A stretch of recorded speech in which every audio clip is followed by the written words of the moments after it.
नमस्ते दोस्तों, आप सबका एक बार फिर से स्वागत है आपके अपने YouTube चैनल सत्य सनातन में। आज विषय तो बहुत सारे हैं और सारे इंपॉर्टेंट हैं। मैंने सोचा कि थोड़ा थोड़ा सा मैं सभी को दूं, लेकिन मैं शुरुआत करूंगा अब्दुल द पंचर पुत्रम की एक व्यथा से। अब्दुल द पंचर पुत्रम की व्यथा ये है कि प्रधानमंत्री नरेंद्र मोदी जी ने खेती के लिए जो नए कानून बनाए हैं उनमें उसकी बीवी को कोई MSP की व्यवस्था नहीं दी है।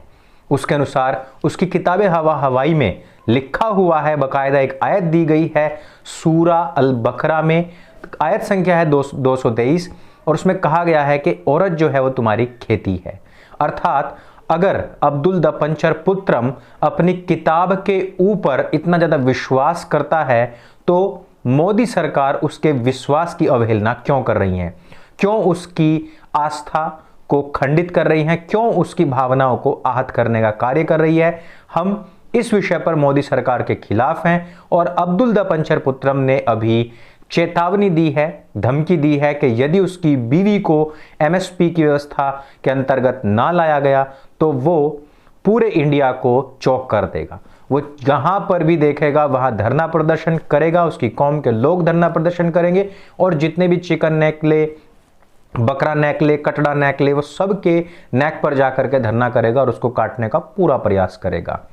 तो ये व्यथा है। आप लोग जो भी मेरी इस वीडियो को देख रहे हो, अब्दुल द पंचर पुत्रम की व्यथा को समझें, उसकी बीवी के लिए MSP की व्यवस्था करवाएं, अन्यथा पूरा देश एक बार फिर से चौक हो सकता है।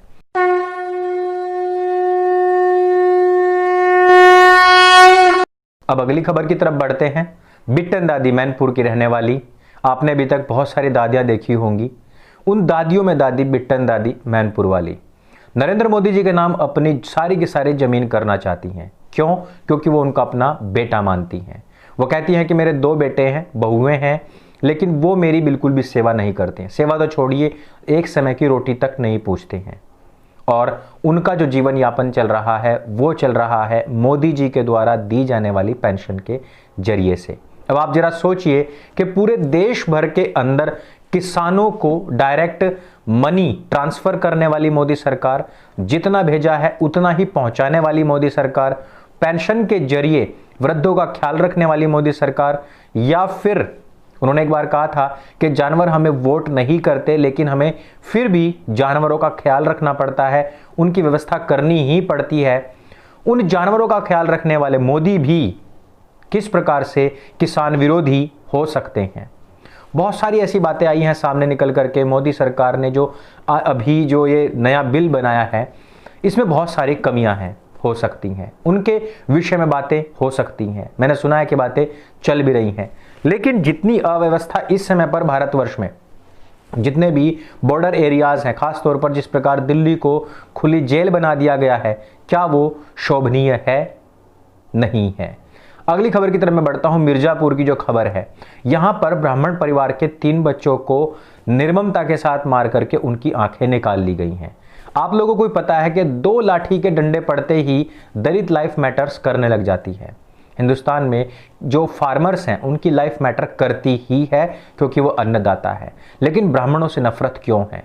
ब्राह्मणों को मार करके उनकी आंखें निकाल क्यों ली जाती हैं? अभी आपने देखा भी होगा, अभी योगी आदित्यनाथ जी जैसे ही महाराष्ट्र पहुंचे, उनके खिलाफ चाहे वो NCP के नेता हों, चाहे वो उद्धव ठाकरे हों और चाहे वो संजय राउत हों, किस प्रकार से अभद्र भाषाओं का वो इस्तेमाल कर रहे हैं और कह रहे हैं, धमकी दे रहे हैं कि योगी आदित्यनाथ यहाँ से हमारा जो फिल्म इंडस्ट्री है उसको उठाकर नहीं ले जा सकते।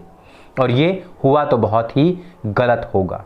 हालांकि योगी आदित्यनाथ जी जो कि एक मुख्यमंत्री होने के साथ साथ बल्कि उससे पहले एक महंत हैं, उनके खिलाफ भले कितनी भी अभद्र टिप्पणियां की गई हों, लेकिन उन्होंने बड़े प्यार से जवाब दिया कि हम यहां से फिल्म इंडस्ट्री को उठाकर नहीं ले जा रहे हैं, बल्कि हम नई फिल्म इंडस्ट्री बना रहे हैं। जबकि भारतवर्ष में ही अलग अलग स्थानों पर ऑलरेडी बहुत सारे ऐसे फिल्म इंडस्ट्री के हब, जिसको हम फिल्म सिटी बोलते हैं, वो ऑलरेडी हैं। अब चाहे वो हमारे देश का संत समाज हो, सन्यासी समाज हो, चाहे वो ब्राह्मण हो, इनके प्रति नफरत किस प्रकार से भरी जा रही है। महाराष्ट्र में पिछले दिनों पालघर के अंदर संतों की निर्मम हत्या हो गई थी, लेकिन महाराष्ट्र सरकार उन संतों को न्याय दिलाने के बजाय दूसरे संतों के अपमान पर तुल आई है। मिर्जापुर में ब्राह्मणों के बच्चों की इस प्रकार से हत्या और आंख निकाल लिया जाना ब्राह्मणों के खिलाफ लगातार चलने वाले जो प्रोपेगेंडा है उसके सच को उजागर करती है। ये वो लोग हैं जो ना तो सच को सुनना चाहते हैं, जो ना कि अपने जीवन में निष्ठा, सात्विकता और पवित्रता को लाना चाहते हैं। ये वो लोग हैं जो केवल और केवल भारतवर्ष को नास्तिकता के आधार पर आगे बढ़ाना चाहते हैं, ताकि घी पियो और मौज करो की जो उक्तियां हैं इन नास्तिकों की, उस पर बढ़ करके इस देश को जल्दी ही इस्लामिक हुकूमत के नीचे ला करके उसमें विलय करवाया जा सके। दोस्तों, अगर आज आप देखेंगे तो भारतवर्ष में इस प्रकार का जो वैमनस्य है, ब्राह्मणों के खिलाफ जो नफरत है, उसका चरम आ चुका है। बामसेफ, मूल निवासी जैसे संगठन, भीम आर्मी जैसी ये सेनाएं जो है वो ब्राह्मणों के खिलाफ लगातार नफरत उगलते रहते हैं और मिर्जापुर में यही हुआ भी है। लेकिन साथ ही साथ हमें यह भी ध्यान रखना होगा कि उसी मिर्जापुर वाले उत्तर प्रदेश के अंदर साधु का राज है और हमें यह भी उम्मीद है कि इस पर जल्दी ही कोई ना कोई तीव्र गति से फैसला आएगा। इससे अगली खबर पर अगर मैं बढ़ूं तो एनजीटी का दोगलापन आप लोगों के सामने आएगा।